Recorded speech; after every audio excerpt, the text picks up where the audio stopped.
buenas tardes, bienvenidos a Hablemos de Diabetes.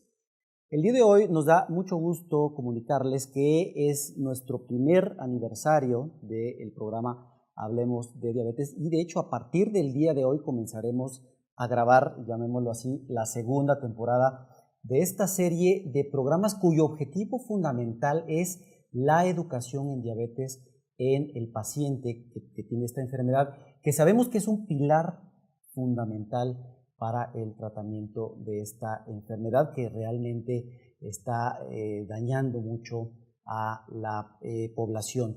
Y el día de hoy comenzamos esta segunda temporada hablando de un tema que es muy relevante, sobre todo por los acontecimientos o el acontecimiento mayor que ocurrió el pasado 19 de septiembre, donde un gran terremoto se sintió en varios estados del país, pero sobre todo en la Ciudad de México, y se generaron pues grandes problemas. A partir de ese entonces, la vida de toda la población en Ciudad de México y en otros estados se ha modificado notablemente y han empezado a surgir en estas personas, y nos han empezado a surgir algunos síntomas extraños de miedo, de temor, incluso de angustia, de no dormir de forma adecuada. Y por eso hemos denominado el programa del día de hoy cómo diferenciar el estrés postraumático. Lo hemos denominado en el paciente con diabetes, sin embargo, lo que estaremos hablando el día de hoy aplica totalmente para la población general. Creemos que es un programa muy relevante y lo invitamos a que nos sigan. Gracias, doctor. Como ya lo mencionó el doctor Daniel, no se pueden perder el día de hoy este programa porque estaremos hablando de cómo identificar el estrés postraumático o si realmente es estrés postraumático y cómo es que se debe de atender todo esto para que no genere problemas en la calidad de vida de todas las personas, no solamente en las personas que viven con diabetes, pero hoy especialmente en personas con diabetes porque este acontecimiento puede causar alteraciones de la glucosa en los pacientes, es por eso que este es de suma relevancia. Y para esto tenemos a un invitado muy especial, quien es el doctor Eder Patiño Rivera. Él tiene alta especialidad en psiquiatría de enlace por el Instituto Nacional de Ciencias Médicas y Nutrición Salvador Subirán. Además cuenta con maestría en Ciencias Médicas por la Universidad Nacional Autónoma de México. Además es educador en diabetes por la Federación Mexicana de Diabetes. Actualmente es adscrito del Centro de Atención Integral del Paciente con Diabetes. Y además también es profesor de psiquiatría de la Facultad de Medicina de la Universidad Nacional Autónoma de México.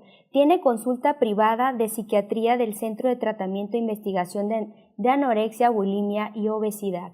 Gracias, Eder, por aceptar la invitación y ayudar a resolvernos todas estas dudas que estaremos viendo a lo largo del programa. Y además no se lo pueden perder a través de nuestras redes sociales que son Facebook Instituto Metabolia o a través del canal de YouTube Metabolia. Así es, muchas gracias, Eder, por aceptar la invitación. Bienvenido a las instalaciones del Instituto Metabolia y sobre todo de hablar un tema tan relevante que yo creo que nos está afectando a muchas personas. Como he mencionado, lo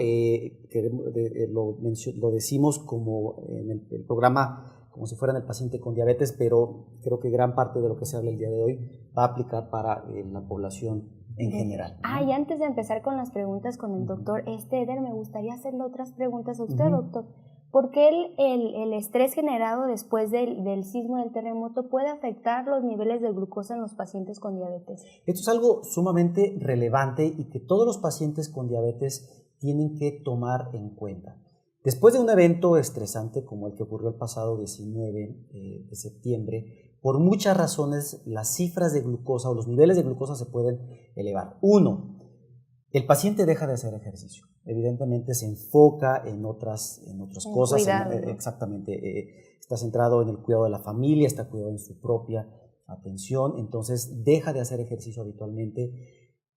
Por otro lado, habitualmente deja a un lado el plan de alimentación porque en muchas ocasiones el comer, sobre todo carbohidratos, le puede generar cierto bienestar, le puede reducir en cierta medida los niveles de ansiedad. Entonces el paciente suele dejar a un lado el plan de alimentación, exactamente, y empezar a comer sobre todo muchos carbohidratos. Y el tercer punto muy relevante es que el estrés per se hace que liberemos algunas hormonas, por ejemplo la famosa adrenalina, ¿no? Pero otras hormonas también, y estas hormonas hacen que nuestros niveles de glucosa se eleven o se disparen. Sobre todo esto va a ocurrir en aquellos pacientes que ya traen un descontrol crónico, en aquellos pacientes que ya tienen cifras de 200, 300 de glucosa. Esto es como el empujoncito para que la glucosa se dispare aún más. Pero tenemos que tener en cuenta y en consideración que no solamente se van a elevar los niveles de glucosa. En el paciente con diabetes o que también tiene hipertensión arterial, estos niveles de presión también se pueden elevar. Entonces es importante que usted, si tiene diabetes, si tiene la presión elevada, se esté monitoreando estos días para que logre controlar de forma adecuada tanto la presión arterial como los niveles de glucosa. Y es preocupante cuando un nivel de glucosa es arriba de 250 y el paciente tiene algunos síntomas, por ejemplo, cansancio, fatiga, debilidad, está teniendo mucha sed, está orinando demasiado. Si usted tiene estos síntomas, yo le recomendamos acudir a atención, a valoración médica para ver que no tenga alguna complicación aguda, alguna crisis que se conoce como crisis hiperglucémica y descartar específicamente cetoacidosis diabética. En el caso de la hipertensión descontrolada, lamentablemente no da muchos síntomas. Es decir, a menos que la presión esté muy alta, puede generar síntomas. Entonces, usted tómese su presión arterial, tómese sus medicamentos. También en esta época es muy frecuente que se nos olviden tomar los medicamentos. Entonces, tómese sus medicamentos de forma con los horarios que ya tiene usted establecidos. Y si a pesar de eso su nivel de presión arterial está descontrolado, entonces busque atención médica. Como usted sabe, prácticamente todos los hospitales están abiertos, Secretaría de Salud, Seguro Social, ISSSTE, pueden ustedes acudir a valoración aunque no tengan... no estén... Entonces lo recomendable es que ya checando que haya descontrol de glucosa o de la presión arterial, es acudir con especialistas médicos para seguir el tratamiento de estos. Entonces, a continuación vamos a tener una cápsula hablando sobre lo de la alimentación, qué hacer para no consumir muchos carbohidratos y que sea algo que nos pueda reducir los niveles de ansiedad. Volvemos. Instituto Metaboli. El estrés puede afectar de distintas maneras su conducta alimentaria. Puede aumentar el apetito y en ocasiones escogemos alimentos altos en calorías. A continuación, le daré algunas opciones de snacks sencillos y saludables que podemos elegir para mantener el control de la diabetes.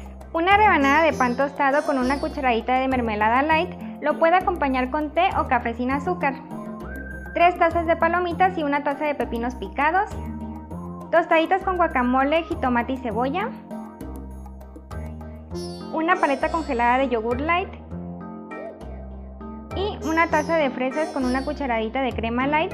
Si gusta lo puede endulzar con edulcorantes sin calorías. Recuerde que aunque algunas situaciones o emociones pueden llevarnos a antojos, siempre va a haber opciones que además de deliciosas, cuidan nuestra salud. Instituto Metaboli. Después de un evento tan estresante como el ocurrido el pasado 19 de septiembre, la reacción o la respuesta de cada organismo es diferente y empiezan a surgir algunos síntomas de estrés. Se habla de estrés postraumático, se habla de estrés agudo, pero justo nos gustaría que nuestro invitado del día de hoy, el psiquiatra Eder Patiño, nos defina exactamente qué es uno y qué es el otro, qué es el estrés agudo, qué es el estrés postraumático en este momento. ¿Qué está viviendo la población? ¿Cuáles son los síntomas que caracterizan a estas enfermedades? Bueno, gracias por la invitación. Quiero comentarles que después de un evento como el que vivimos del terremoto, hay reacciones emocionales normales, que son físicas, como por ejemplo que nos suden las manos, que tengamos una opresión en el pecho, que nos late el corazón, que tengamos mareos, ganas de hacer del baño o estreñimiento. Reacciones emocionales normales como tristeza, desesperanza, ansiedad, angustia, también... Entonces esto es algo normal y nos puede pasar a todos. Sí, cuestiones cognitivas como por ejemplo olvidos, estar todo el tiempo pensando sobre lo mismo, principalmente el temblor, estar hipervigilantes y también cambios conductuales como por ejemplo sobresaltarnos mucho, dejar de hacer actividades, estar haciendo, por ejemplo, estar viendo noticias o estar viendo la tele de forma impulsiva. Eso digamos que es normal después de que ocurre el temblor. El estrés agudo pasa u ocurre más o menos del 1 al día 30 después de que ocurre la catástrofe o el evento. Aquí lo que ocurre es que ya todo nuestra mente, nuestras ideas están girando en torno al evento que ocurrió, estamos al pendiente de lo que nos pasa físicamente, sentimos en ocasiones que está temblando nuevamente, no podemos tener otro tema de conversación, a cualquier lugar donde llegamos estamos hablando del temblor y generalmente aquí ya hay respuestas físicas como sobresalto, insomnio, alteraciones en la concentración. Y bueno, el estrés postraumático ocurre después de un mes. Si digamos que es una complicación de lo normal o del estrés agudo, ocurre ya después de un mes, que es todo lo que ya ahorita les he comentado, pero aquí ya se empiezan a agregar ideas sobre uno mismo, como de que uno no vale la pena, unas ideas de minusvalía, ideas, por ejemplo, de que incluso uno causó el terremoto o culpa por estar vivos, por haber sobrevivido, por no haber perdido nada, por estar bien. Empieza uno a dejar de tener emociones positivas como alegría, creatividad, ya uno generalmente está metido en la tristeza, en la desesperanza, y también deja de hacer actividades y deja de tener contacto con otras personas, comienza a apartarse. Esto ya es como tal un estrés postraumático y digamos que esta sería como la línea de complicaciones que se tienen si es que o no se tratan o el cuerpo, el organismo es vulnerable a tener esta cuestión de estrés. Digamos, ¿qué porcentaje de la población general podría llegar a tener en este momento estrés agudo, que es lo que estamos viviendo todos y que es, digamos, una respuesta normal? Y de ese porcentaje, ¿cuántos van a quedar en estrés postraumático? No sé si existan datos al respecto. Sí, sí hay datos. Prácticamente todos, de alguna u otra forma, nos vemos afectados por este evento, ¿no? Ya sea de una forma interna o sea una forma tanto física como de interacción con los demás. Eso prácticamente todos, ¿no? Tenemos esa posibilidad. En cuestión de estrés postraumático se habla que hasta un 30% de las personas que experimentan una catástrofe como la que acabamos de experimentar son las que van a ser susceptibles de complicarse a un estrés postraumático. 30% pues no realmente es una cifra muy elevada, ¿no? Entonces, respecto a esto, mencionas que el estrés es algo muy normal que todas las personas podemos sufrir después del evento. Pero ya los síntomas así claros que para decir que nosotros que este estrés ya pasó a no ser algo normal, ¿cuáles serían? Son dos principalmente. Uno que puede evaluarse tanto por un personal capacitado como por sí mismo, tiene que ver la funcionalidad. Si uno es funcional en su trabajo, funcional en sus relaciones personales, digamos que no hay problema. El problema es cuando ya todo esto nos empieza a ser disfuncionales, ya empieza a haber un efecto en lo que cotidianamente nosotros hacemos. Y la otra es la persistencia a través del tiempo. Si esto dura más de un mes y además que dura más de un mes disfuncionamos y se presentan todos estos síntomas ya de retraimiento, allí también estamos hablando de que eso ya no es normal. ¿Y disfuncional exactamente qué significa? ¿Cómo interactúo en mi trabajo, con mi familia, con mi pareja? Exactamente ¿cómo se puede definir el ser disfuncional? Por ejemplo, en el trabajo es no rendir lo que habitualmente nosotros rendimos, o sea, hacer las cosas más lentamente e incluso estarnos distrayendo, ya sea con pláticas o uno mismo.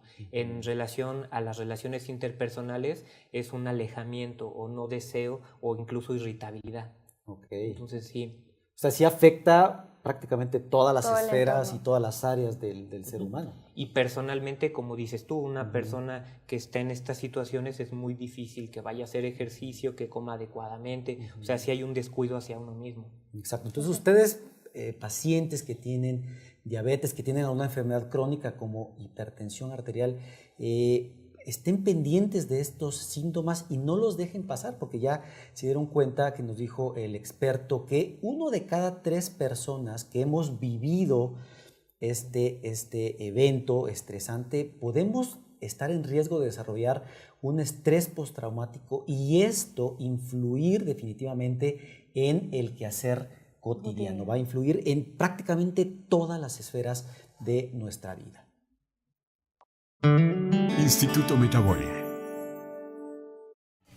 Hola, ¿qué tal? Soy Anaí Luján, fisioterapeuta del Instituto Metabolia, y el día de hoy te presentamos 5 ejercicios que puedes realizar desde la comodidad de tu casa y en los que puedes integrar a tus hijos. Para los siguientes ejercicios nos acompañan Andy y Ale. Bienvenidas, chicas. Gracias. 1. Saltos con sentadilla. Al tener fuertes los cuádriceps, vamos a evitar a la larga los molestos dolores de rodilla. Hacemos 2 saltos y al tercero caemos haciendo una sentadilla. 2. Patitos. Nos agachamos y tomamos ambos tobillos, caminamos hacia enfrente con las puntas. Con este ejercicio fortalecemos también las piernas. 3. Vamos a realizar un estiramiento de los músculos intercostales. Este consiste en pasar nuestro brazo por encima de la cabeza e inclinarnos hacia el lado que cruzamos el brazo. Debes sentir cómo se estira toda la parte contralateral. 4. El siguiente ejercicio es para fortalecer brazos, en especial el tríceps. Nos ponemos en 4 puntos viendo hacia el techo y flexionamos los brazos, bajando levemente y estirándolos para regresar a la posición inicial.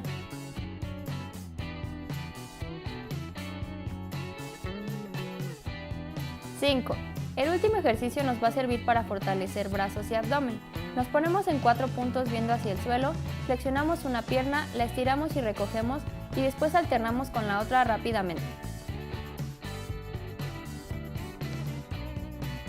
Recuerda venir al Instituto Metabolia para una rutina totalmente personalizada. Instituto Metabolia. Gracias, Anaí, por la información que nos acaba de dar sobre ejemplos que se pueden hacer dentro de casa, en compañía con familia, para no dejar el tratamiento de actividad física en estos días de preocupación y sobre todo pues para seguir manteniendo los niveles normales de glucosa. Así es, súper interesante y sobre todo es importante tratar de seguirlos. Y Eder, ¿cuáles serían las recomendaciones que le podrías dar al paciente con diabetes y también sin diabetes para que pueda superar este estrés agudo? Y también, ¿cuál sería ya el tratamiento específico en un paciente que tiene o que quedó con estrés postraumático? Mira, yo creo que es muy importante que acuda a una valoración con un psiquiatra o que reciba algún tipo de manejo psicológico y que si encuentran persistencia de los síntomas sean derivados a psiquiatría. Okay. Eso es importantísimo. Todos tendríamos que hacerlo, es decir, pues vivimos finalmente todos el terremoto, todos tendríamos que ir a una valoración psicológica psiquiátrica o exactamente quiénes deberíamos de ir. Idealmente sí, deberíamos de ir todos a hablar, pero si no es posible, quien tenga la disfunción de la que habíamos comentado anteriormente o la persistencia a través del tiempo, sí tiene que recibir una valoración por parte de psiquiatría. Okay. ¿Y habrían algunas recomendaciones para poder superar esta respuesta normal, este estrés agudo? No sé, hablarlo con más personas, estar en compañía de la familia, de amigos. ¿Qué recomendaciones serían útiles para tratar de superar este estrés agudo y que no se vuelva algo disfuncional?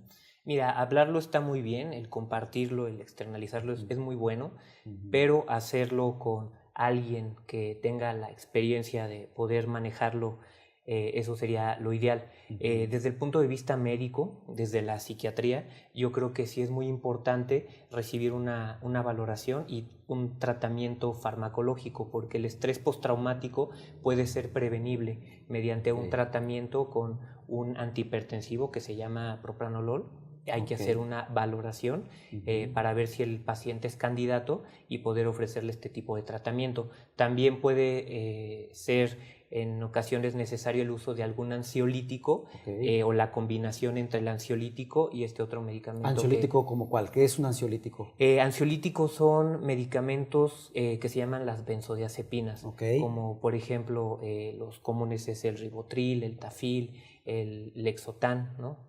Medicamentos como esto, pero a dosis adecuadas para el paciente.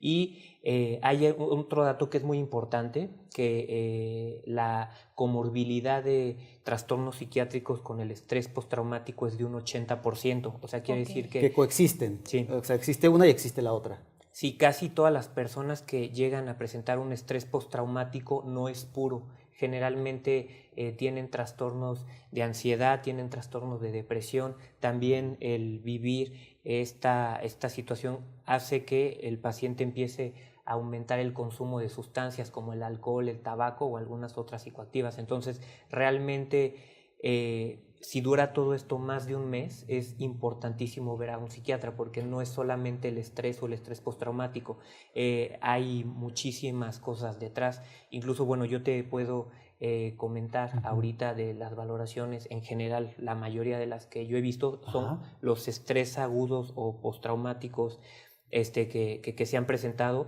son sobre todo los estrés agudos son mínimos. Casi este terremoto ha dado la oportunidad de que las personas puedan expresar todo lo que ya traen, y realmente lo que ocurrió con el temblor es mínimo en comparación a lo que tienen, y abre como una válvula de escape para ya todo lo que se viene arrastrando. Entonces yo creo que sí es muy importante, si esto persiste o se agudiza a tal grado de que la persona disfuncione, recibe una valoración por parte de un psiquiatra. Ok, dos cosas. Mencionaba sobre los medicamentos, pero estos, claro, deben de estar prescritos por un médico, un psiquiatra. No es como voy y los compro y me los tomo, ¿no? Y otra cuestión, mencionas mucho de acudir a apoyo emocional, ya sea con psicólogos o con psiquiatras, pero me gustaría que hablaras un poquito sobre el estigma que se le tiene al psiquiatra por el cual no acude, porque antes de iniciar el programa nos decías que hay personas que después del temblor del 85 no acudieron a ayuda hasta después de 20 años, ¿no? Y cómo se ve afectada la vida de estas personas. Entonces, que nos dijeras un poquito sobre lo del estigma del psiquiatra y para que lo quiten, ¿no? Que quiten esa barrera. Sí, actualmente lo más común que se piensa o que se cree es que al psiquiatra solamente van las personas que están locas, ¿no? O que ir al psiquiatra es para mantenerte sedado o para mantenerte dormido, ¿no? No se ve como una parte integral de la salud de la persona, y es muy importante, porque si bien el tener alguna cuestión emocional, alguna cuestión cerebral o mental no se ve, no huele, no da algún signo, la subjetividad, o sea, lo que uno siente es importantísimo. A veces puede doler más lo que uno trae que incluso una herida. Entonces, el estigma es que sí, que la gente loca sola es la que va al psiquiatra, y no es cierto. Yo creo que cualquiera que pueda y que quiera cuidarse y que quiera tener calidad de vida y que quiera estar sano integralmente, el acudir con un psiquiatra o con algún miembro del equipo de salud mental es importantísimo. Es exactamente igual de importante como ir con el cardiólogo, como ir con el neurólogo, como ir con el endocrinólogo. Es exactamente igual de importante acudir con el psiquiatra, y justo en un momento tan importante como el que acabamos de vivir. Si ustedes se dan cuenta, el psiquiatra tiene una formación muy, muy importante. Primero hizo medicina general, después hizo la especialidad en psiquiatría, que son como 4 años. ¿No? En el caso del doctor Eder Patiño, un año adicional de una alta especialidad en un área específica de la psiquiatría. Entonces, son profesionales de la salud muy bien preparados, que lo pueden ayudar a usted, y muchas veces la parte emocional no nos deja crecer como seres humanos. Tal vez seríamos mucho más efectivos en nuestros trabajos, mucho más productivos si tuviéramos una salud emocional adecuada. Tal vez también nuestras relaciones interpersonales serían mucho mejores si tuviéramos una adecuada salud emocional. Entonces, no lo dejen pasar, por favor, y los invitamos a que vean la siguiente cápsula.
Hemos tenido el gusto el día de hoy de hablar con el psiquiatra Eder Patiño sobre cómo reconocer el estrés postraumático en el paciente con diabetes, y prácticamente todas las recomendaciones que se han dado aplican también para la población general. Y Eder, me gustaría que nos dieras las conclusiones al programa y las 3 perlas con las que nuestros pacientes y la población en general se deberían de quedar. Bueno, la primera, yo creo que ahorita es momento de quitarnos todos los estigmas y todos los mitos que hay en torno a la psiquiatría, porque bueno, eso nos pudiera obstaculizar el acceso a algo que nos pueda hacer y sentir bien.